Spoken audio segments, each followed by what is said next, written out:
Meus amigos, bom estar com vocês. Estamos começando hoje aqui mais um episódio do Resenha Cop, esse ambiente virtual para levar informação do cooperativismo e da sociedade para todo mundo. Né? Começamos hoje aqui o nosso programa de educação política, uma preocupação nossa de que a gente consiga fazer com que as pessoas entendam como é que a sociedade funciona, como é que ela se organiza, como é que as instituições públicas funcionam. A gente vai tentar trazer essa informação para vocês aqui hoje. Estou aqui com o Abdu Nasser, meu grande amigo, grande irmão, que vai estar me acompanhando aqui em todo esse projeto nosso, aqui do Sistema OCB Rio de Janeiro, e com a professora Maíra, da UFRJ, professora formada em Ciência Política, que vai nos ajudar nessa caminhada aqui para explicar como é que isso funciona, para que isso serve. Essa é a nossa intenção, a gente quer contar com vocês em todos os programas. É isso, vamos começar o nosso Resenha Cop.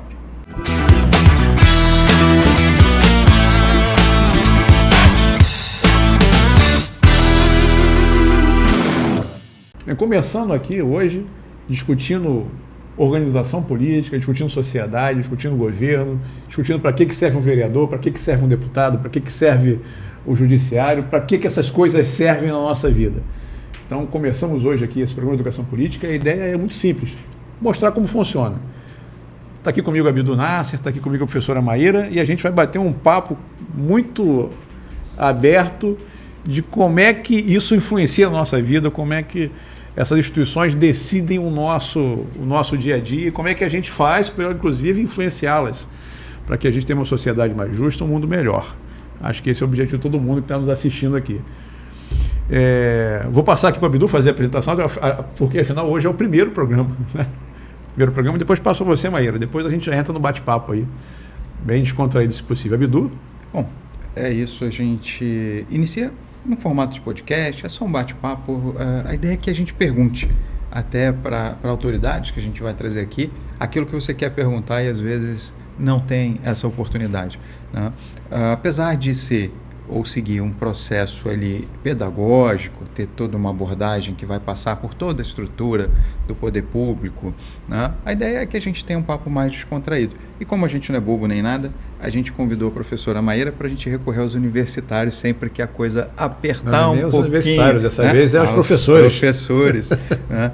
E aí, mas a ideia é passar por todo esse ponto da estrutura do Estado para que a gente não tenha ali pessoas que caiam, às vezes, nas armadilhas das falsas informações, né, do desconhecimento, de falsas promessas. O que a gente quer é contribuir para a formação de cidadãos mais conscientes a respeito do papel do Estado. E aí vai ser um bate-papo sempre, né? A ideia é fazer vários programas, sempre com essa estrutura. Nos próximos, já com alguns convidados, né? Mas hoje é só para apresentar para vocês a ideia do projeto, do Resenha Cop. Além disso, o Resenha Cop ele vai ter outros episódios que não necessariamente são relacionados ao programa de educação política, né, Vinícius? A gente vai estar aqui falando de cooperativismo, de empreendedorismo, dos pontos positivos e dos desafios que a gente tem para fazer o Rio de Janeiro melhor através do cooperativismo. Mas eu vou deixar a professora Maíra apresentar ali o nosso programa, as ideias. A gente também vai ajustando ao longo do caminho, né? E se você tem interesse em saber coisas específicas, entra lá no nosso site, a gente vai disponibilizar uma área, manda pergunta, manda assunto, manda quem a gente tem que tentar trazer. E uma coisa que é importante, tá? Se você é de esquerda, de direita, de centro, isso é um problema seu, uma escolha sua. Isso aqui não é um programa político partidário. A gente vai tratar com todo mundo, porque em termos de partido, o nosso partido é o cooperativismo. Maíra, diz aí pra gente. Maíra, quando nós não sabemos como funciona só do jeito daquelas pessoas que sabem como funciona. A verdade é essa, né? E eu queria te perguntar uma coisa, pedir para você se apresentar, óbvio, mas perguntar o que é a ciência política? Para que isso serve? Que até há pouco tempo a gente falava ciências políticas, né? Mas só tem uma ciência. E aí, dá mérito Niuri corrigiu a gente. Dá mérito aqui ao Niuri, que é o nosso cientista político lá da instituição, e que foi claro e falou assim, é ciência política, só tem uma, não tem várias não. É no singular. Maíra, por favor. Gente, é um prazer estar aqui conversando com vocês. Eu me chamo Maíra Goulart, sou professora de Ciência Política da UFRJ, coordenadora do Laboratório de Partidos, Eleições e Política Comparada, que é um laboratório que tem uma preocupação em fazer divulgação científica. Então, a gente produz conteúdo simplificado para alimentar as redes sociais e fomentar um debate saudável sobre política. E como professora de ciência política, a minha primeira tarefa em sala de aula é sempre convencer os alunos que vale a pena prestar atenção na minha aula e ler os textos. O que é um desafio cada vez maior, não subestime esse desafio. Muito pelo E eu contrário. sempre começo dizendo o seguinte, gente, política é uma coisa que a gente precisa conversar sobre ela. Política não é religião, não é uma coisa estritamente pessoal, é algo por definição público e por definição deliberativo, dialógico, coletivo. A política é a definição coletiva de uma identidade, de um coletivo político. E para que essa identidade seja definida, as pessoas têm que estar dispostas a conversar sobre ela. Então, o primeiro passo aqui é tirar a política do armário, botar a política na mesa do jantar, a gente pode falar de política assim no almoço de família, sem ter briga. E um dos papéis de um cientista político é oferecer insumos para que qualquer um possa construir argumentos válidos sobre política, sem que isso descambe para agressão, descambe para xingamento. Com essas caixinhas que são os conceitos, qualquer um vai conseguir montar argumentações políticas e fazer o seu ponto. Poder discordar todo mundo pode, não tem problema nenhum, né? Até porque ninguém discorda de tudo o tempo inteiro. A gente fica aqui numa ilusão, porque isso também faz parte do jogo político partidário, de que tem um lado contra o outro o tempo inteiro. Não, tem hora que os interesses são confluentes, as pessoas vão sentar, vão conversar, vão se aliar, vão votar junto, e tem hora que são divergentes. Faz parte da sua casa, né? Tem hora que a esposa concorda com você e tem hora que ela não concorda, né? E muitas vezes... quando tem a concordância total, acabou a política.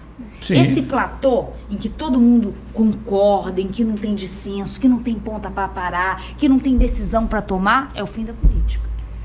Mas isso é praticamente impossível, né? Por quê? A sociedade ela evolui, os fatos mudam, a percepção sobre eles mudam, e aí você tem às vezes percepções que são complementares, percepções que são totalmente opostas sobre aquele mesmo fato. E de alguma maneira o Estado vai atuar naquilo ali. E se você não tem a possibilidade de um debate político, educado, né, consciencioso em termos pelo menos das regras desse debate, você não consegue construir uma solução que atenda ao interesse coletivo, né? E aí você vai acabar tendo uma imposição de alguém que tem em algum momento mais força que o outro e não uma construção política, né? Acho que isso é bem importante a gente... A base do que a gente acredita, né, por deliberação, é um processo no qual, ao falar, e você me ouvir, você está me ouvindo, você está se abrindo ao que eu estou falando. E quando você me responde, você leva em conta o que eu falei e se aproxima de mim. Porque você, ao recompor sua fala com base no que eu falei, você está se aproximando de mim. É esse processo de aproximação recíproca que permite a produção de consensos através de processos deliberativos. Eu falo para você o que você não concorda na minha fala, e a gente vai aparando as arestas através de um processo de tese, antítese e síntese. Isso é a raiz do que a gente chama de parlamentarismo, do parlamento, do parlar, do falar. É a crença de que, ao falar sobre as coisas, em processos argumentativos de convencimento recíproco, é possível produzir consensos. A gente precisa voltar a acreditar que é possível produzir consenso. A gente vive um momento que eu acho que fica aqui uma reflexão, que é o seguinte: as pessoas se organizam em bolhas. Isso muito provocado pela tecnologia, né? Quando a gente fala do algoritmo, o que é o algoritmo? As pessoas, no modo geral, não sabem o que é o algoritmo. O algoritmo é o seguinte: você começa a falar daquilo na internet e começa a aparecer só aquilo para você. Comecei a falar de bicicleta, só aparece bicicleta, bicicleta, bicicleta. Como se todo mundo no mundo andasse de bicicleta. Eu tenho uns 3 primos que não conseguem andar de bicicleta. Eu não consigo andar de bicicleta. Eles estariam em outras bolhas, eles estariam na bolha dos que não andam de bicicleta. Eu também. Mas a maioria, ou um grupo que se acha a maioria, porque aquela realidade se apresenta como uma única. E não é verdade. A gente tem aí diversos grupos na sociedade com diversos interesses, que muitas vezes são divergentes, são conflitantes, concordam com um, não concordam com o outro. E essa bolha é um problema hoje, porque ela passa a impressão de que você está certo e que todo mundo que está com você está certo. E não há na política uma certeza absoluta, como não há na vida, em lugar nenhum, uma certeza absoluta. Há dúvida e a gente tem que tentar ter consenso para avançar, para fazer as coisas andarem, para resolver o problema. Eu costumo dizer o seguinte, independente de esquerda ou de direita, o buraco está ali na rua, se você passar com o teu carro e ninguém tampar aquele buraco, tu vai furar o pneu. E vai furar o pneu de quem é de esquerda, de quem é de direita e até de quem é de centro. O pneu vai ser furado. Então a gente tem que sentar e resolver o problema do buraco da rua. A gente tem que sentar e resolver o problema da escola ter professor. Professor é de esquerda ou de direita, o ruim é não ter professor. Se não tiver professor, não tem educação. E aí, meu amigo, sem educação a gente vai parar onde, né? Então, Maíra, é assim, levar para as pessoas a percepção efetiva de que a gente vai fazer política, querendo ou não querendo. Ela vai acontecer, ela é inerente ao ser humano. Se você não vai fazer política para o país, você vai fazer em casa quando chegar lá, que a sua esposa chegar e brigar com você, porque você deixou a camisa nas costas da cadeira, entendeu? Não há consenso sobre aquilo, vocês vão ter que discutir sobre aquilo, e provavelmente você vai estar errado e vai tirar a camisa e botar ela no centro de roupa suja, né? Mas vai fazer de novo no outro dia. Acho que esse programa, essa sucessão de encontros que a gente vai ter aqui para conversar com nós três sempre e mais alguém que a gente vai convidar de várias matizes políticas, né? Tem o objetivo de não deixar com que você que nos assiste discuta com bases equivocadas, principalmente sobre o funcionamento e as estruturas de Estado que influenciam na política como um todo, não só na política partidária, mas na política do ponto de vista de organização do poder público, né? Em todos os seus aspectos, desde o judiciário ao legislativo, ao executivo. A ideia é que a gente traga aqui ao longo do tempo, inclusive as pessoas, para dizer para você como é que é o dia a dia, como é que é ser prefeito, né? Eu posso fazer tudo o que eu quero, eu resolvo tudo que me chega ali, é possível, eu tenho toda a liberdade do mundo para fazer. Como é que é ser deputado, senador? Eu posso fazer isso, eu posso fazer aquilo. Né? Fazer isso, aquilo, né? O pessoal às vezes acha que o cara ganhou um mandato e ele pode resolve tudo. Ele não né? faz porque ele não quer, né? E esse desafio, acho que a ideia é tentar ajudar todo mundo nos seus mais variados níveis de formação. A ideia é tentar fazer isso de maneira simples, a perceber como é a realidade de cada uma dessas estruturas, né? O que é, ou como é, por exemplo, o trabalho de um juiz eleitoral. Como é que é o processo de organização? E a tal da urna ali? Será que a gente pode fazer as perguntas ali que todo mundo quer? Até que margem o juiz tem condição de decidir, de decidir sobre a vida da pessoa, ou sobre uma questão social, até que ponto ele pode ir, até que ponto ele não pode ir? É muito complexo. E eu acho que o legal daqui, acho que tem um ponto, né, é que a gente falou no começo que o nosso partido é o cooperativismo, porque de fato você vai ter gente no nosso meio que está ali, né, presidentes de cooperativas, onde você tem uma maioria que é adepta a um tipo de matriz política ou a outro tipo. Você vai ter cooperativas que são extremamente de esquerda, você tem cooperativas que são quase ultradireita, né? E você vai ter de tudo. Então, a nossa ideia aqui é chamar todo mundo, mas focar principalmente na função e não na questão ideológica de um ou de outro. Mas vocês vão ver aqui, né, se a gente tiver sucesso e os nossos convites forem aceitos, gente que é representante da direita, da esquerda, gente que não é representante de nada, do judiciário, do legislativo, independente da bandeira política. Nesse momento, eles são nossos representantes. Eu acho que o maior desafio é que as pessoas saiam das suas bolhas. E talvez esse seja o nosso chamamento aqui, que você saia da sua bolha e que a gente consiga trazer pessoas aqui que estejam dispostas a falar para fora das suas bolhas. Porque na sua bolha, se você se mantiver na sua bolha, você vai ter mais dificuldade de mobilizar para resolver o problema que afeta a sua vida. Se você não é capaz de afetar, de conversar, de convencer pessoas que estão fora da sua bolha, porque o que é essa bolha? É um conjunto de pessoas que pensam como você. Então você vai ali, não produz nada, porque está falando para convertidos.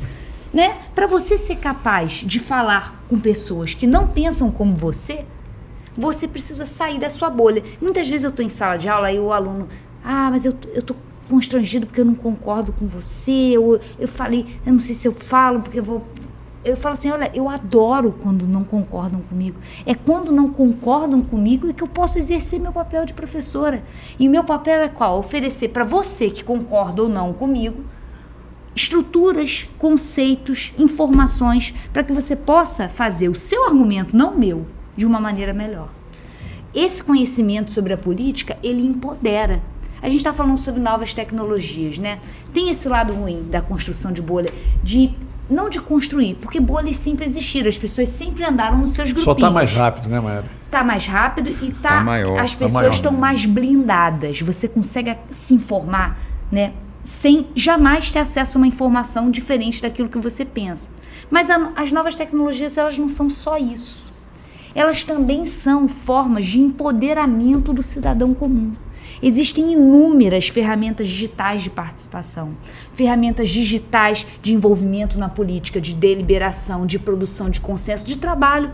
Quantos dos cooperativados não trabalham a partir dessas novas tecnologias de informação que estão permitindo ao trabalhador organizar o seu trabalho, cobrar pelo seu trabalho, ser remunerado, ser ao mesmo tempo patrão e empregado. Então a gente tem que recuperar essas... O que a gente está fazendo aqui é usar as novas tecnologias a serviço da cidadania.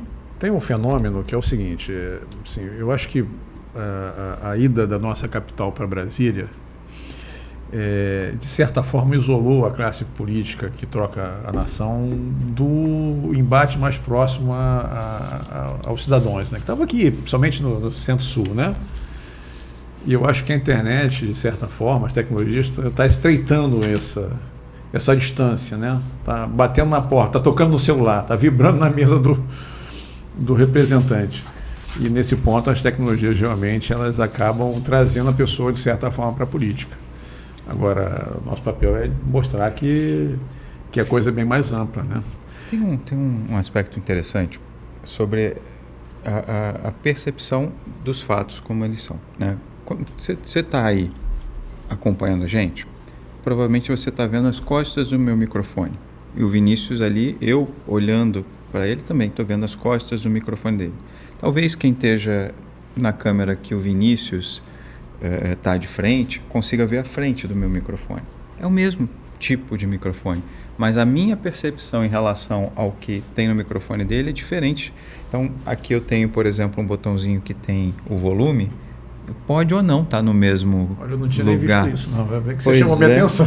Então, você vê que Só o microfone. se uma coisa tão simples quanto uma coisa física, a partir do ponto de vista que eu vejo coisas diferentes do que o Vinícius vê, do que a Maíra vê, mesmo da Maíra, está aqui do meu lado, mas ela está com uma outra visão exatamente do mesmo microfone.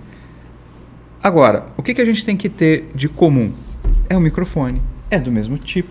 A partir daí, o que eu vou opinar é a minha visão sobre esse negócio. Se eu tiver que descrevê-lo agora, eu vou escrever de um jeito. Se o Vinícius tiver que descrever o meu microfone, ele vai escrever de acordo com a visão dele. Ele não sabe. Aqui eu tenho um botãozinho de volume. Onde é que está? Está no meio? Está no final?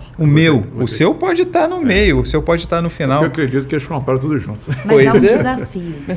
Tem um desafio quando é social é mais difícil ainda. No campo da opinião, tudo vai ser opinião, porque não existe Exatamente. verdade no campo da política. Não. São consensos precários, estabelecidos através de processos tortuosos, deliberativos, em que pessoas abrem mão de coisas e fazem-se consensos que podem ser revertidos depois. Isso é que é democracia. A gente convence um grupinho, vence uma posição agora, depois a gente perde, todo mundo tem que estar disposto a perder e a ganhar. Mas é preciso que a gente acredite que há alguma coisa comum. O buraco na rua, ele existe. Se a gente fica no campo de tudo é uma opinião e a gente nunca vai se abrir para o dissenso, é assim, tudo bem, você tem uma opinião, eu tenho outra, a gente diverge, mas o buraco está na rua, o que a gente vai fazer? Maíra, a gente tem uma carência aqui, não acho que no Brasil, não, acho que isso é uma questão mundial, no campo da educação, em diversos setores. Na questão econômica, por exemplo, não é uma educação financeira para as pessoas de um modo geral, nas questões sociais e na questão política não está distante, né? Ninguém de certa forma recebe lá na sua educação básica os conceitos básicos de política. Eu acho que Não lembro de ter estudado isso no primeiro, segundo grau, vim estudar na faculdade, porque você tinha que estudar o avanço político. Eu fiz História, né? Sou formado em História. Então, por que você acha que é importante a gente levar essa informação às pessoas? Qual a importância da educação política para as pessoas no geral? Vou começar com um conceito que é difícil, que ninguém sabe o que é. República. República Federativa do Brasil. O cidadão não sabe o que é federativo, o cidadão não sabe o que é república, só que ele convive e ele vota, e ele às vezes acha que o Brasil é só time de seleção de futebol. Ele escolhe representantes que estão o tempo inteiro mobilizando essas palavras. Então, o tempo inteiro falando de democracia, de república, é republicano, não é republicano, é democrata, não é democrata. E o cidadão comum não tem essa ferramenta para participar do discurso. Porque não aprendeu isso na escola. Porque não sabe a diferença de democracia para liberalismo. Então, ele não sabe que, às vezes, a pessoa está defendendo a democracia, mas está falando de modo a criticar o liberalismo, enquanto liberdades individuais, seu direito de ir e vir, seu direito de empreender. Esses conceitos não surgiram juntos, eles não são convergentes necessariamente. Mas os cidadãos, a partir de um processo de modernização, passaram a querer tudo isso. Ele quer república, que surgiu num período de tempo com uma demanda. Quer democracia, que surgiu num outro período do tempo com uma outra demanda. E quer liberalismo, que surgiu 2000 anos depois, para defender o indivíduo, que era uma categoria de entendimento que nem existia na antiguidade. As pessoas pensavam em si mesmas como tribo. Pode ver na Bíblia. Quando alguém comete um pecado, no Primeiro Testamento, essa pessoa não era punida individualmente. Deus mandava uma punição para a tribo, para a cidade. Não tinha indivíduo. Então, e hoje em dia a gente só trabalha no conceito do indivíduo. Só que se a pessoa não aprende sobre essas linhagens, sobre esses conceitos, um mínimo para se engajar nessas conversas, ela fica sem a mesma capacidade de participar politicamente. Vai ser engabelado, vai cair olha, esse aqui que é o caminho. E o caminho nem sempre é como as pessoas dizem que é, né? O Rousseau que tem a teoria da representatividade do Rousseau, né? Que você elege a pessoa e ela acaba não te representando, ela acaba se representando os seus interesses. Não há uma percepção de que a gente tem que estar cobrando, tem que estar efetivamente, olha, eu votei em você por causa dessas demandas e você efetivamente está indo totalmente contrário àquilo que eu votei. Não há um acompanhamento, né, daquilo que... E eu vejo muito isso, eu acho muito engraçado, porque a gente tem que aprender a separar discurso de prática. Isso das mais diversas correntes políticas. Eu vejo o parlamentar chegar lá e falar, olha, eu sou contra isso não é importante, porque isso é contra essa minha bandeira, isso é importante para você, para a sua família. Quando você vai ver o voto do cara completamente distante, mas assim, no oposto completo daquilo que ele pregou, porque o discurso é uma, a prática é outra. Sabe que uma das coisas que eu estou mais esperando aqui é quando eu trouxer um parlamentar e perguntar assim, vem cá, tem como votar errado naqueles 2 botãozinhos? É um sim e um não. Como é que faz para errar? Me explica. Ou esse negócio de errar Porque eu conheço gente aí que defendia a pauta X, isso é comum, e aí tem votação de 2 turnos, e aí a gente vai abordar isso também quando tiver os visitantes aqui. Tem votação de 2 turnos, ou seja, tem 2 chances dele corrigir se ele votou errado. E ele vota o botão errado 2 vezes, cara. Acredita? Aí eu queria entender isso. O dia que a gente tiver aqui um parlamentar, com certeza essa vai ser uma pergunta que a gente vai trazer. Mas a gente não vai dizer que ele votou, não. Qual foi o caso que ele votou? Não vou entrar, não. Porque isso não é tá? Isso é comum. Não é é comum. Eu me confundi, eu apertei o botão errado. Né? Em pesquisa de opinião, muitas vezes aparece assim um candidato menos conhecido logo no início das campanhas, né, com uma intenção de voto alta, porque tem homônimo. Isso afeta também o cidadão comum, que manifesta intenção de voto numa pessoa que tem o mesmo nome no político conhecido, por causa da questão de ter o mesmo nome. Mas eu achei interessante que ele falou do Rousseau. Você tem, inclusive, rapidinho, só para concluir, você tem, inclusive, um direcionamento partidário para alguns números nas eleições, né? Porque aquele número é mais fácil, aquele é mais difícil. Mas, por favor, 1, 2, 3. Não, eu vou retomar que você falou sobre o Rousseau.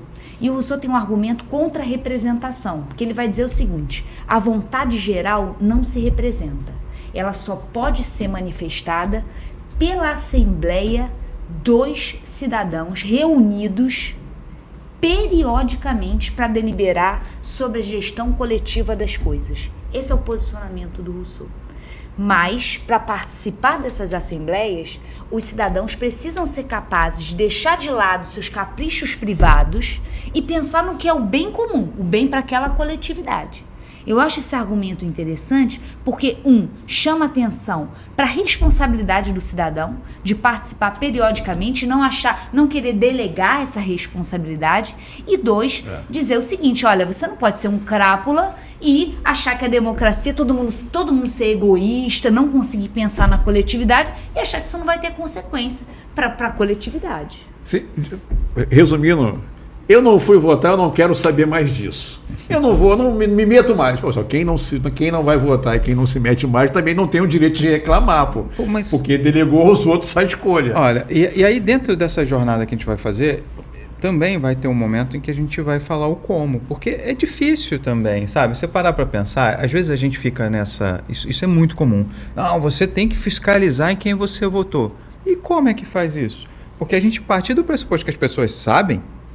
Desculpa, e não é por falta de questão de educação formal, não, porque eu conheço gente que não tem uma formação superior, muito menos, às vezes nem o primeiro grau completo, e é extremamente engajado, sabe onde ver, como ver, acompanha. E eu conheço gente que tem doutorado e simplesmente ignora a realidade disso. Você falar para ela, tá, como é que você está fiscalizando o voto do seu senador, do seu deputado? Como é que faz isso? Não sabe. Tem um projeto de extensão com esse objetivo. A gente vai em escola pública e dá oficinas sobre ferramentas digitais de participação e acesso à justiça. Como pedir uma lei, como fazer parte de uma consulta pública, como mandar uma queixa pela ouvidoria, e a gente ensina a fazer isso pelo celular. E a gente vai fazer isso aqui. Qualquer um pode fazer isso pelo próprio celular. E aí os jovens saem de lá capacitados para exercer sua cidadania ativamente. Então, num programa desse aí, a gente vai ter um dia de debater isso aqui, porque parece simples, né? A gente às vezes escuta e a pessoa às vezes até está do outro lado lá, fica assim, pô, mas eu quero fazer, mas eu não sei fazer. Aí ela também não fala que não sabe, porque ela tem vergonha, né? Como se fosse uma obrigação. E às vezes a gente fala isso tão natural, não, você tem que acompanhar, como se fosse uma obrigação todo mundo saber. Mas não é uma coisa do dia a dia, né? Eu conheço muitos advogados, a gente tem essa formação no direito, afinal de contas, advogado lida com a lei, mas também lida com a produção e a execução dela, ou seja, no processo legislativo e depois no judiciário, na execução, na aplicação, no executivo, né? E mesmo assim não sabe aonde procurar. Você perguntar para ele, talvez não tenha escutado metade do que a professora falou aqui, né? Consulta pública, o que é isso? Né? Mas ele finge que sabe, entendeu? Porque ele não quer passar vergonha. Tem uma ressalva importante, gente. Eu sempre falo isso no caso do sindicalismo, mas vale para a democracia, vale para a cooperativa. É difícil. Sindicalismo é difícil, cooperativa é difícil, democracia é difícil. Pessoas são fácil difíceis. É estar na praia. Fácil é, sei lá, ver um filme no Netflix. Democracia é difícil. Aprender a mexer com essas ferramentas é difícil. Construir consensos é difícil pra caramba. Às vezes, para fazer uma reunião, eu tenho que ligar para 15 pessoas. Democracia é difícil. Aprender isso vai ser divertido. Aprender esses conteúdos vai ser divertido, mas é diferente de ver um filme no Netflix. Eu sempre falo isso para os alunos, porque senão eles começam a ler um texto começa a falar assim, não, mas tem alguma coisa errada com esse texto, tem alguma coisa errada aqui, porque tá difícil. Eu falo assim, não tá errado, é isso mesmo, tá difícil, a vida é difícil. São pessoas diferentes, com pensamentos diferentes, com ideais diferentes, que têm que se unir para tocar a vida no país inteiro, né? Na sua cidade, nos seus estados e no Brasil. E isso, eu sou uma pessoa que sempre tive uma convivência muito forte com muita gente, muito próximo do meu trabalho, minhas ações. E gente, eu costumo dizer que tem de todos os sabores, né? Tem doce, amargo, tem azedo, tem... E você precisa lidar com as pessoas no dia a dia para fazer com que as coisas avancem, né? Como a gente sempre falou aqui, o buraco seja tampado, né? Ou que se abra um novo, né? Eu acho que, pelo menos nós do cooperativismo, a gente já tem, ao longo do tempo, eu acho que isso serve um pouco como escola, que é a percepção de que a gente tem que acompanhar e participar, de certa forma, do processo político, porque, afinal de contas, na sociedade a gente disputa espaço nos nossos negócios com empresas muito poderosas, com gente que tem condição de influenciar muito além do voto, né? E então é importante que a gente seja, e aí esse é um dos objetivos desse programa de educação política, que a nossa base esteja entendendo o que está acontecendo, como está acontecendo, e que se mobilize com a gente para manter as coisas, pelo menos, funcionais para o nosso modelo de negócio, né? Porque gente querendo tomar toda hora tem. Então, eu acho que a gente vai poder contar com os cooperados e contar com quem queira efetivamente uma cidade melhor, um estado melhor, um país melhor para se viver. Porque as coisas vão muito além do que está na lei, as coisas vão muito além do que sai nos jornais, né? O poder nem sempre é o de quem é eleito, o poder muitas vezes é de quem tem a condição de influenciar quem foi eleito, né? O poder está na mão de quem chega lá e fala, olha, eu quero que seja assim porque eu coloquei você aí desse jeito, daquele jeito, e assim, o cidadão a pessoa vai votar, vai acompanhar aquela visão que muitas vezes não reflete o desejo da maioria da sociedade. Então, trabalhar em prol de que as pessoas entendam isso, saibam como funciona, saibam o que é poder, o que é governo, sabe? Então, acho que a gente tem aqui E o papel das instituições e do Estado, as instituições e o Estado, exato, e o direito, eles só existem por esse motivo. Porque a interação livre entre as pessoas tem um problema. Umas pessoas são muito mais poderosas e mais fortes do que as outras. Então você precisa de mecanismos, que são as instituições, para evitar que os mais fortes tiranizem, maltratem, desrespeitem os mais fracos. Essas instituições são perfeitas? Conseguem criar uma situação de igualdade profunda? Não, mas sem elas, só o que existe é a vontade do mais forte. Você quer experimentar um pouquinho de viver sem elas, passa nas comunidades onde estão controladas aí pela criminalidade e você vai entender exatamente o que é isso e vai lá falar dos seus direitos, das suas liberdades nesse espaço. Então ali a gente já tem o Estado meio que abolido, né? Mas assim, dentro do nosso programa, eu acho que é importante, né? A nossa ideia é trazer alguns conceitos sobre democracia, política, mas também trazer bastante o funcionamento do Estado e a dinâmica de como você exerce essa cidadania. A sua escolha com relação ao como é totalmente sua. Se eu sou uma pessoa que acha que, por exemplo, religião tem que fazer parte do Estado, essa é uma discussão que você vai... Espero que a gente contribua para que você possa levar da melhor maneira possível. Se você é uma pessoa que acha que o Estado tem que ser laico, também a ideia é que ao final você consiga, ali acompanhando todos os programas, executá-la da melhor maneira possível, contribuir, acompanhar, fiscalizar, saber se aqueles que te representam assim estão procedendo, né? Eu digo a vocês, tá? Eu sou advogado por formação, Vinícius historiador, professora formada em ciências ou ciência política né, com todas as suas qualificações, né? Eu digo a vocês com toda certeza, às vezes a gente fica ali, não, porque o deputado, o senador, o vereador, ele não consegue aprovar um projeto de lei, ou não consegue fazer um projeto de lei, ou eu não tenho poder para isso. Pô, esse cara não aprova nada. Não aprova nada. Olha, eu sou uma pessoa que veio de uma origem humilde, assim como o Vinícius, né? Eu, por muito tempo era vendedor de água ali na Central do Brasil. Mas eu tenho hoje entre rodando e aprovado mais de 20 projetos de lei, entre estaduais, municipais e até federal, né? Projetos de lei que a gente, através dos representantes, conseguiu ali colocar para seguirem dentro do processo legislativo. Então, às vezes, não é nem uma questão de eu preciso fazer uma lei de iniciativa popular. Às vezes é simplesmente faça a lei, procure um parlamentar e depois busca a iniciativa popular para apoiar o projeto, né? Não é tão complexo, às vezes, quanto a gente imagina, né? Eu tenho leis aprovadas aqui no município do Rio, em Caxias, em Niterói, por aí vai. A gente eu nunca tive um mandato na minha vida e nem pretendo ter, mas percebem que não é tão complexo, às vezes, Não está tão longe. Se você souber usar as estruturas, se você souber a quem recorrer, souber que ele não vai poder te enrolar dentro do processo legislativo. Aí, já botou para votar? Como é que é? Foi de bancada? Não foi?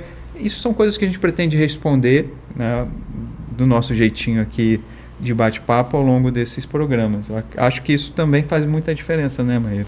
Com certeza. Essa ideia de que, parece que acontece a coisa vai para o Congresso, uma magia e sai o projeto de lei, ou não sai. Ou às vezes o projeto de lei só é apresentado a pessoa acha que já está valendo. Já está valendo, não. Já está em vigor. Ou então, fulano de tal apresentou 200 projetos de lei.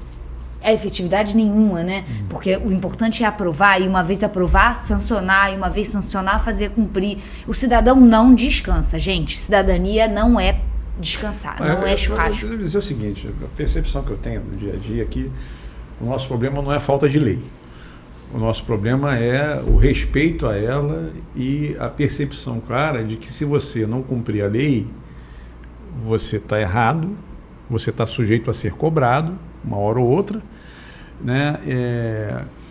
E isso é o problema. E aí esse sentimento acaba gerando uma percepção equivocada de que a barbárie é a melhor, né? De que a barbárie é que vai resolver o problema, né? De pegar o bandido, bandido já mata logo, que se matar logo já resolveu o problema. Por que virou bandido? Tem como a gente trabalhar para que tenha menos bandido? Ele é bandido por opção, ele é bandido porque esse era o caminho, ou essa era a moda quando ele estava lá jovem.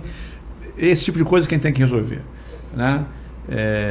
E ser realmente Porque assim, eu até lembro de um ditado que uma secretária que eu tive no passado colocava na mesa dela, que era o seguinte: o certo é o certo, mesmo que ninguém esteja fazendo, e o errado é o errado, mesmo que todo mundo esteja fazendo, né?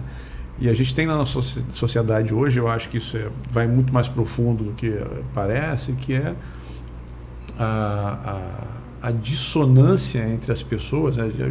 A dissonância é uma palavra difícil, assim, a dificuldade das pessoas se entenderem no mundo, trabalharem coletivamente por um mundo melhor. Todo mundo quer um mundo melhor, mas o mundo melhor depende da condição de cada um trabalhar em prol disso, né? Eu vejo muito acontecer o seguinte: o cidadão ele é contra a corrupção na polícia, mas quando ele é parado com um carro errado, ele quer dar R$50 e ir embora. E aí como é que se resolve esse problema?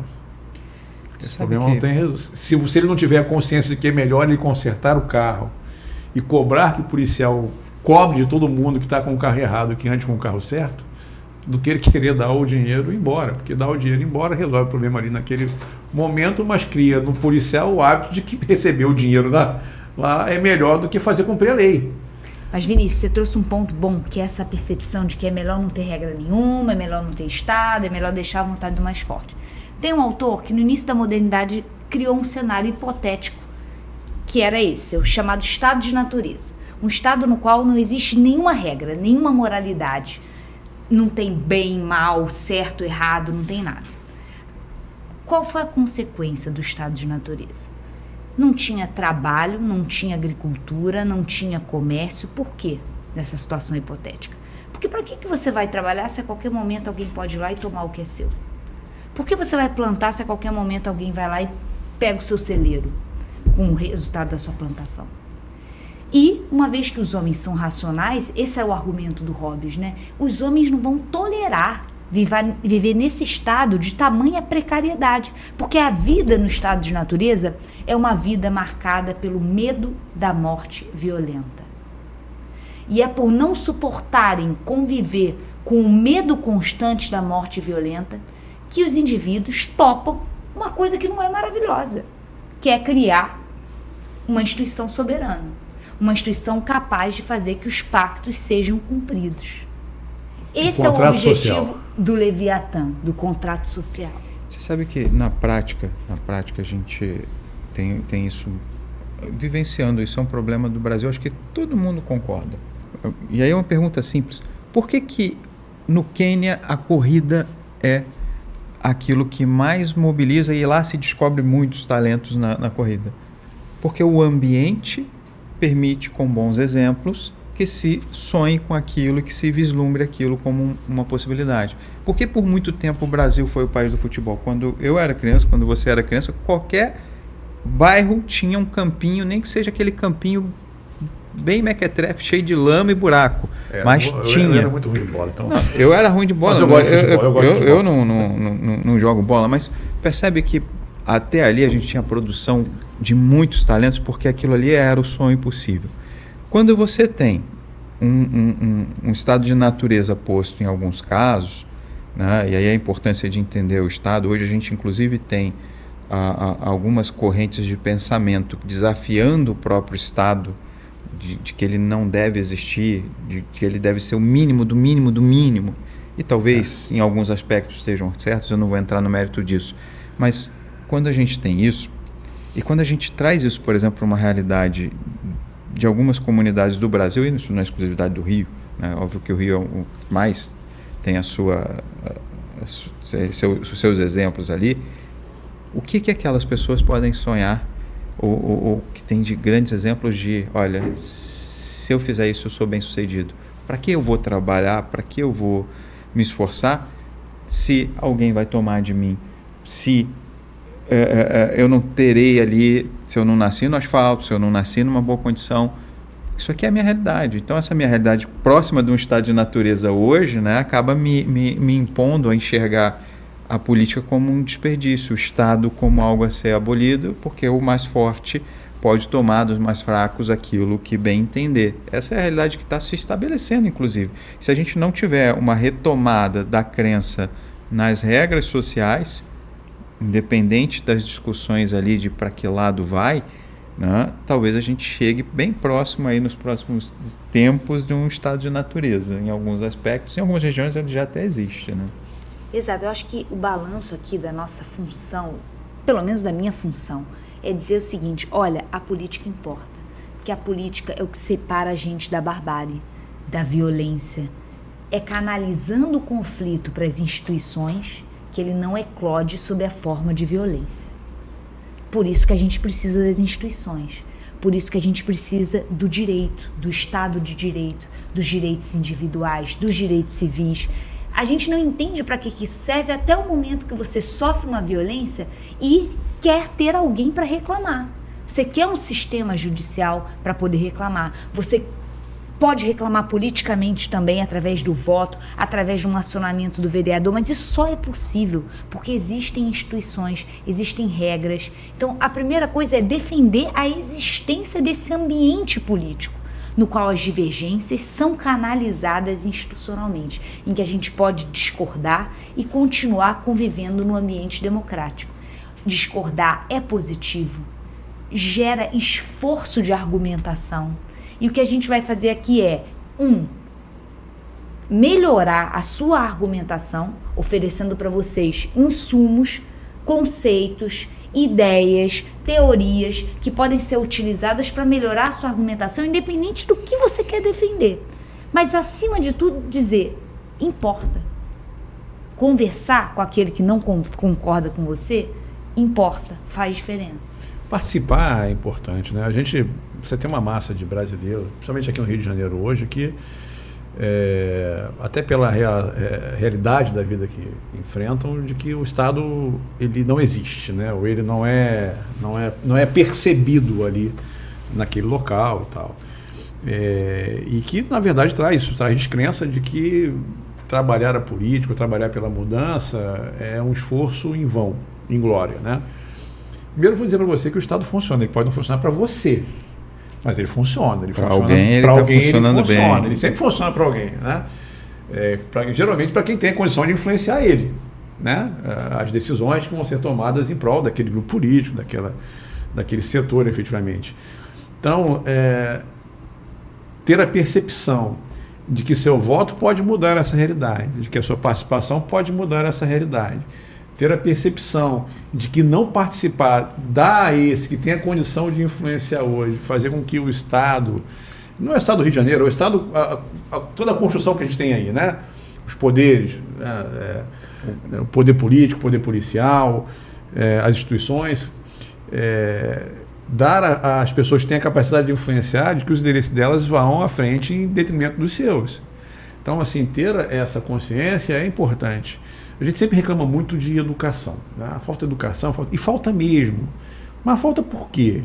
Por que falta? Por que não era dado às pessoas a condição de ter uma educação melhor, de ter a capacidade de ter senso crítico maior, de influenciar? Alguém ganha com isso, sempre alguém ganhar, alguém tem que perder, ou sempre alguém perder, alguém tem que ganhar. É do jogo da vida. Entender como isso funciona, entender como é que a gente pode utilizar essas ferramentas para tentar mudar essa realidade, eu acho que é importantíssimo. Eu não sou um cara descrente no Brasil, eu acho que a gente está evoluindo com o passar do tempo como nação, como sociedade. Eu acho que eu fico até muito incomodado quando às vezes as pessoas falam assim, porque eu estou tirando o passaporte lá, o passaporte estrangeiro e tal. Você tem uma das nações que tem os passaportes mais aceitos no mundo, que é o brasileiro, e que é reconhecido lá fora, inclusive pelos criminosos, né? Olha, eu quero passaporte brasileiro, porque qualquer um pode ser brasileiro. Então eu chego em qualquer lugar, mostro lá, eu sou brasileiro, eu passo. O meu, né? Com mais facilidade. Roubar, não. Eu sei porque eu tô no nome. Quando chegar lá com esse nome, vai parar na salinha. Mas ainda passa. Ainda passa. Mas sempre para na salinha. Porque você é brasileiro. Se você tivesse esse nome com outro passaporte, você não passava. Né? Então tem essa vantagem. Então, assim, eu realmente acredito que a gente pode ter uma sociedade melhor. Eu acho que eu hoje vivo numa situação melhor do que viveram meus pais, e meus pais viveram numa situação melhor do que viveram meus avós. Mas ainda há muito para se fazer para que a gente realmente tenha a condição de ter um país mais justo, mais melhor para as pessoas de um modo geral, né? A gente fala muito no contrato social, em como a sociedade, falamos assim, para quem serve o Estado e tal. Mas se a gente não resolver o problema, a gente vai continuar tendo um montão de ricos vivendo na prisão, que é os seus condomínios, isolados, tendo a liberdade. Ninguém vive sozinho, né? Ninguém vive sozinho. Essa coisa, não, só me importa a minha família. Escuta isso direto. Não, eu só quero viver só eu e minha família, Não, você não vive numa coletividade. É a natureza patriarcal do Brasil, vizinho, né? joga lixo na tua porta. Como é que vai viver você e sua família? Aquele lixo vai feder, vai entrar na sua casa.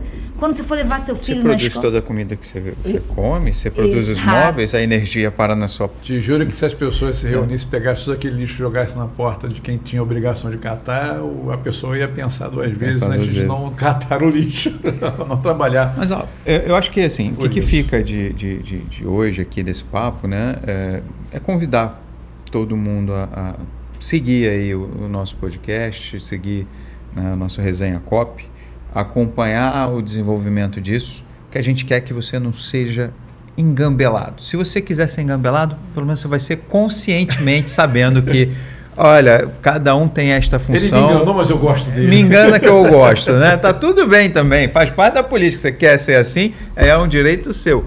Mas se você não quer sofrer ali sabendo que estão te prometendo coisas que não podem fazer, ou se você, a partir de agora você vai ter um poder especial aí, que é saber onde cobrar, como cobrar, o que cobrar, né? Então, se você não quer esse poder, não acompanha não. Mas se você quer, acompanha a gente, que eu tenho certeza que vamos conseguir contribuir aí com a sua formação enquanto cidadão.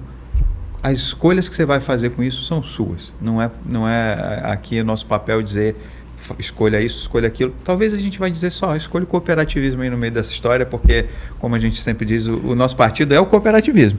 Agora, lógico, afinal de contas, a gente tem que... para nossa brasa também. A gente também é um agente político, a gente tem que convencer você a comprar nossa pauta, né?